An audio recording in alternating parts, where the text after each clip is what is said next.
The Hellcat Durango is one of the craziest production cars ever made. The Sky Dodge Ram here in Provo is providing us with this Durango Hellcat. It is currently available, so if you're interested, link to their website in the description down below. Let's get right into it.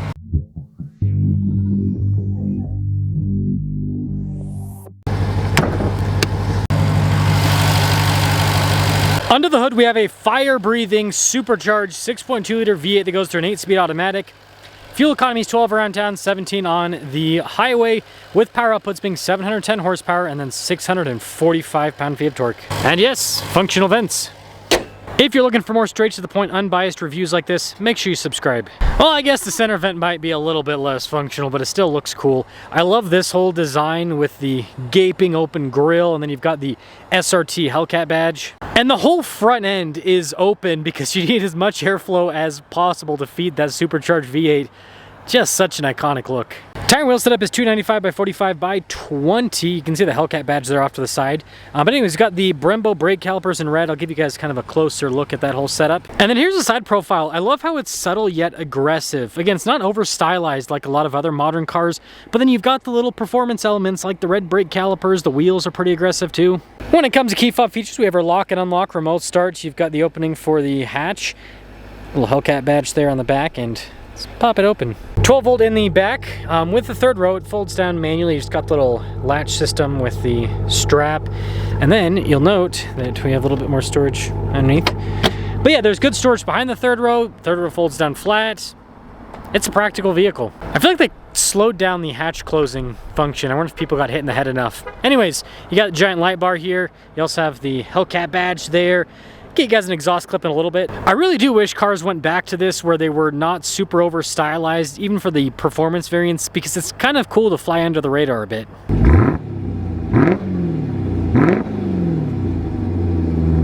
Let's now take a look inside. Now just regular glass in the back, and then you guys can see here with the soft touch, you got the forged carbon too, or chopped carbon I think is what, it's chopped or forged? Can't remember. Carbon's carbon to me. Anyways, you got stitching and everything there, and then look at the seats. Really nice trim all down the center. You have the red seat belts too. And they didn't cheap out on the third row. You notice the seats are just as nice with all the trim, and then you get the red seat belts down the back, and you got good legroom back there. You can fit adults. It's actually pretty spacious for this segment. Easy to get that back up. Getting in is easy. Just go across. Pretty good legroom back here. Good knee height. Little storage pocket. We've got some vents in the back. Heated seats, USB ports, an outlet. We also have our own climate zone back here. There's ventilation throughout the top. Keyless entry for up front, and let's check it out. Blind spot monitoring with the mirrors. You got the thicker glass up front. This is really nice with all the soft touch.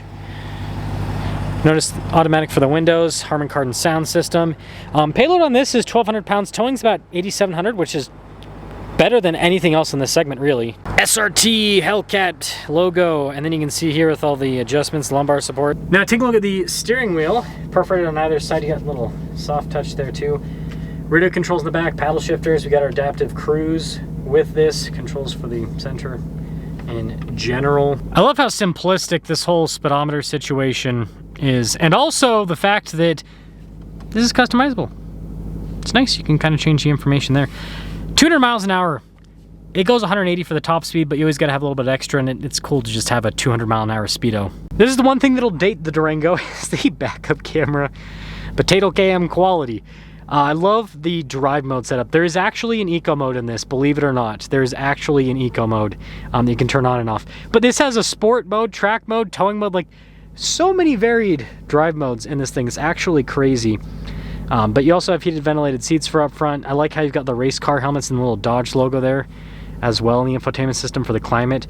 Again, kind of cool attention to detail with this. Got the headrest fold. Man, nice setup. Now below we've got physical buttons for a lot of items. Very refreshing in a modern car, right? And then this is where your little launch control button is, SRT button to pull up the drive modes and everything.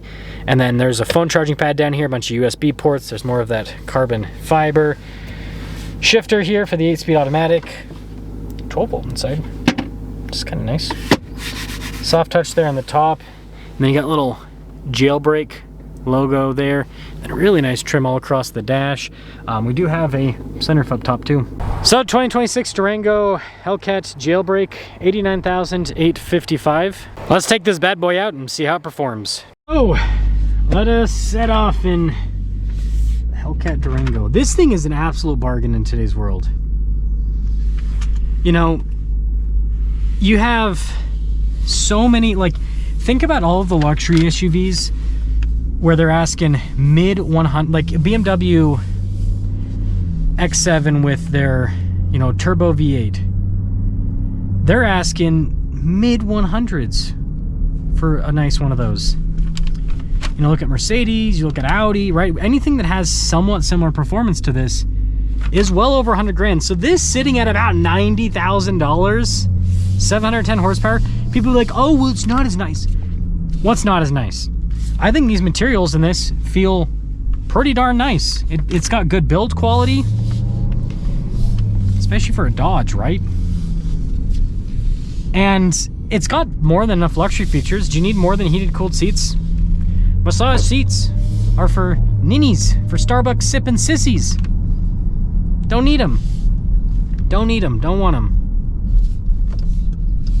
It's actually pretty comfortable in the auto mode. Sport mode, though, that's the way you gotta go.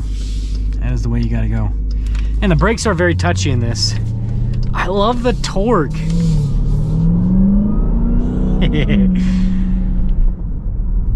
I miss supercharged V8 so much because I had the TRX for a long time. I don't miss the fuel economy, that's for sure. But the engine itself, it's such a phenomenal powertrain setup because you just get so much torque instantly and it sounds phenomenal. Again, the supercharger whine that you get.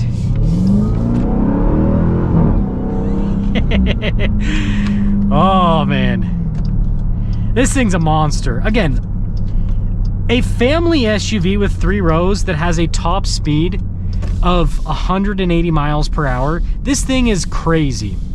This thing is as crazy as it gets. Okay? And it's super daily drivable.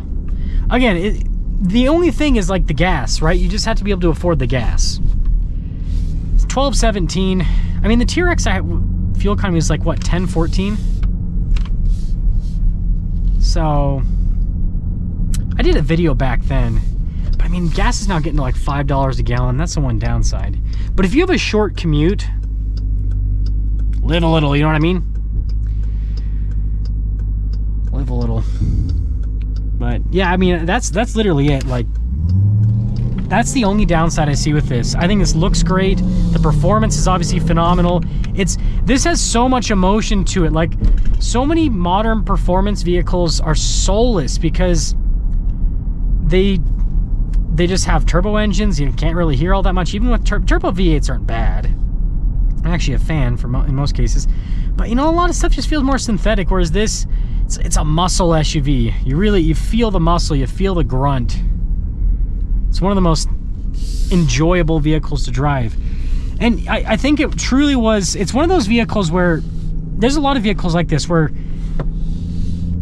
at the time that when it was initially released, it was crazy, but there was also just a lot of other crazy stuff out there. But now it's like, there's not a lot of crazy stuff nowadays. I mean, look at this segment, non-luxury. Everyone's pretty much turbo 4-cylinder, or maybe turbo V6 if you're lucky, or NA V6. And Dodge is like, you know what? Supercharged V8. See how long this lasts, right? Because eventually, probably not be able to build stuff like this anymore. But for the time being, this is really cool. And because they have kept the pricing reasonable compared to the rest of the market, this looks so good today. It really does. There's not a single other vehicle where you can get this much performance and utility for this amount of money. You can comment down below, and I'm going to tell you you're wrong, because you are, because there's nothing else. The only other SUV that came close, that kind of comes close, is the Jaguar F-Pace SVR, because those are still, I think, well, no, I think those are over 100 grand now.